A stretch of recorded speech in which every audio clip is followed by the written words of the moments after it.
I love when guys come in with this just honest question. Something you guys do seems misogynistic. What's up with that? And I'm like, that's not a question, that's an attack vector. But hey, whatever, we'll take it seriously.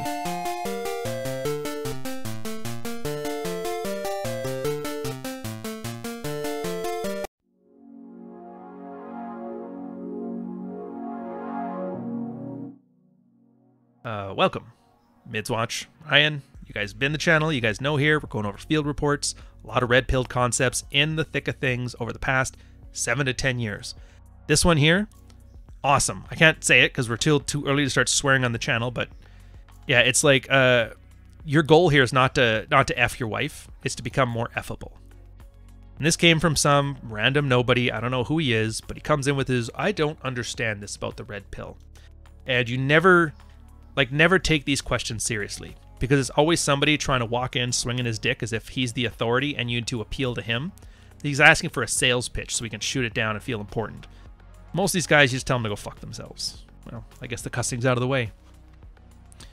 So he's sitting here, he's like, hi all. There's one thing I really don't understand about the married red pill, and I'm hoping somebody can enlighten me. I mean, that is, the way to get more sex from your wife is to, among other things, not care if you get sex for her or with her, but focus on you instead. Now that advice makes perfect sense if you're single and you're following the red pill theory when you're spinning several plates. It's basically a sales tactic. Keep developing a bunch of accounts and clients at the same time. Focus your attention on the ones that are most likely to buy. And if one doesn't buy, you ignore them and move on to the next one. But when you're married or in a relationship, and then you're hoping for sex with your wife in particular, rather than just anybody who meets your sexual standards, so dread game, focusing on yourself, etc., are all really about not caring about your wife that much, right? And I can understand why some guy might treat his wife with a certain level of manipulation and or contempt. Well, let's face it, some women can be pretty nasty. But here's the part I don't get. If you're going to do that, then why would you want to have sex repeatedly with somebody you really don't like? And it seems weird to be trying to purposefully manipulate somebody whom you don't actually like or do like. Now don't get me wrong, I am not asking whether you can be placid and nice and accommodating and your wife will hopefully give you sex. I know that doesn't work. What I'm asking is the old adage of treat 'em mean and keep 'em keen might work, but why would you want to repeatedly have sex with somebody for whom you have to keep being mean or indifferent to? That seems counterproductive to me. Or like the only way to achieve your goal is to not really want it or treat those who can give it to you with contempt. I have a problem with this realization.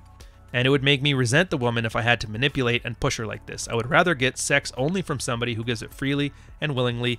Please enlighten me. And he makes an edit here later on because this is like the biggest straw man ever. Because look, I think it expresses it more clearly. Much of the red pill, including the married guys, say to basically be indifferent to anything your wife does or does not do. But the opposite of love is not hate, it's indifference. So how can a person have ongoing desire for somebody that they have trained themselves to be indifferent to? I don't blame him for this being his take. If you are one of them soft, weesh dudes, if you are what we would refer to as blue pill, that's probably how it's framed. But again, we keep telling you guys how frame is everything. And this is an example.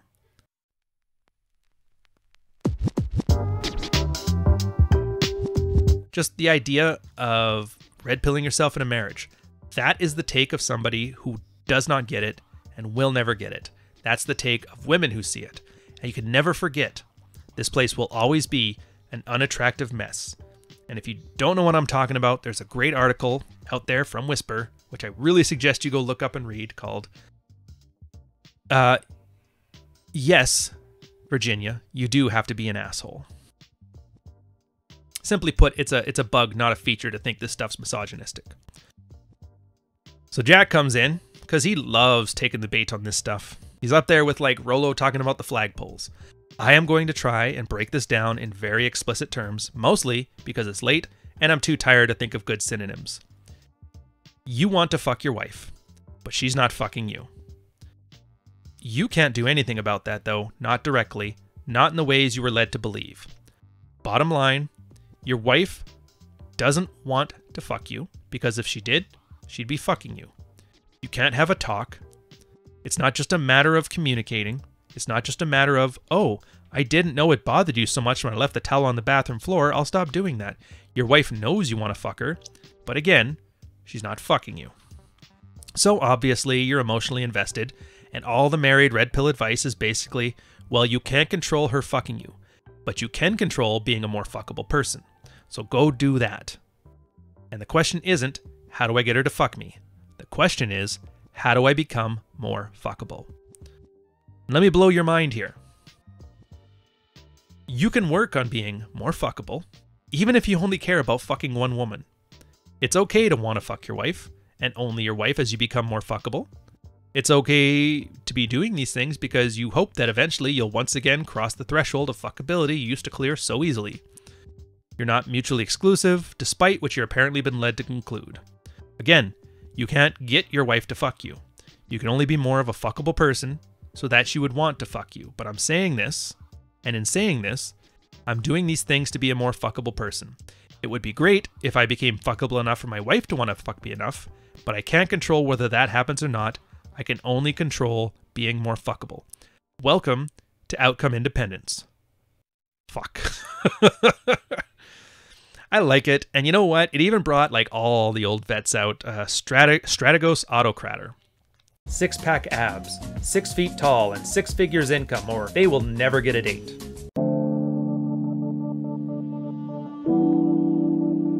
He is probably...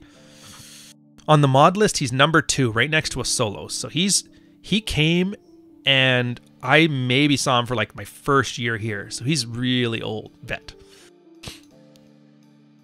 And it was funny. He's like, yeah, it's the response. What do you ask? I think you're just confused about the fundamental concepts. What have you read about dread? It seems like it's something that it isn't.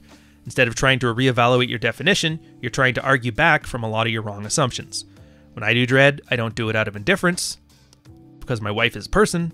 I do it because my time is valuable and I have a lot of good shit going on in my life. So instead of being a bitch about her behavior, I go to the many other wonderful things or people that I do that adds value for my life. That's not being indifferent. That's being clear, and I'm responsible for my own happiness. I don't blame her if I'm not happy. And the side effect is, this makes me a more attractive man, and this can have a very positive reaction in her desire for me.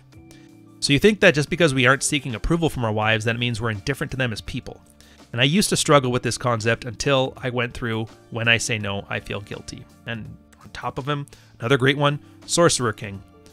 In fact, if I'm not mistaken, I think he was the guy who originally gave me the moderator duties here, which was nice. It's like he's like my red pill dad. He's like, yeah, Strategos said, OI is a part of it. And I think you're confused. It's not a game of mind control in which you don't care about your wife. Instilling dread game shows her that while you care, you have options. And if she isn't willing to get with the program, you can and will find somebody who will.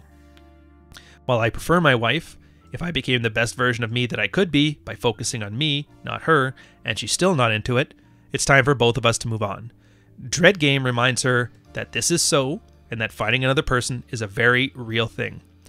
And he does make a reference to, like, I think Rational Male. Rolo describes it best here. It's the, in his article, I'll put it, if I can remember, into the description of the video. The Gift of Anxiety. Again, for a lot of you guys, you love Roto to death, you watch all his videos, you probably haven't read his articles. Give this one a go. I think you'll enjoy it. So as you can see, this is kind of where a lot of people go wrong. They misunderstand the concepts of dread. They misunderstand red-pilled fundamentals.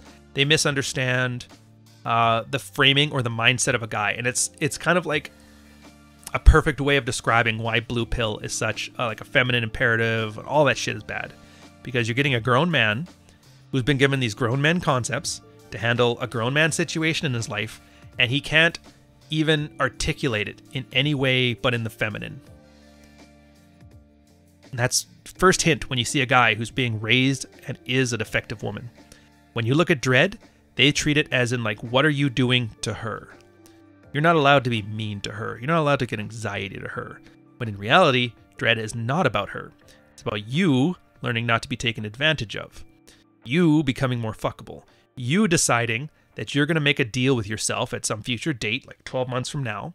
You're going to make yourself the best guy you can. The most social guy, the best career-wise, the best, sexiest that you could possibly be in that time. And then you're going to tell that guy you give all those gifts to, you need to make some tough decisions about who does and who does not stay in your life based on what they offer as value to you. The classical what do you bring to the table thing. And a lot of times it's not just what you think. It's like, oh, she's a great body, and no, she cooks dinner. A lot of times it's simple stuff. From a girl, I've said this before, for girls, what does a guy bring to the table? He's like, well, I'm emotionally stable, and when you're flying off the handle, I'm your calm center. I'm the oak. That shit's fucking catnip. Heck, my girl, sometimes she'll have to go visit her parents somewhere for business, and I notice the house gets really boring really fast. So a little bit of chaos kind of keep things interesting, you know? But that's the point. You honestly won't know what people bring to the table a lot of the time until they remove it and show that there's some conditions or there's some expectations. I will give you my A game, but if I'm not getting your A game back, then I don't need you here. And you don't make it sound like a tough guy speech. It's not bravado. It's not a threat. It's not a covert contract. It's the law of gravity. If you jump off my roof with an umbrella, you're gonna break your ankle, so don't do it. Well, if you want to do it, go for it, but just realize you're driving yourself to the hospital. So thank you for tuning in. I'm hoping that helped you understand a little bit more about the red pill than you understood yesterday. I'll catch you on the next one. Take care.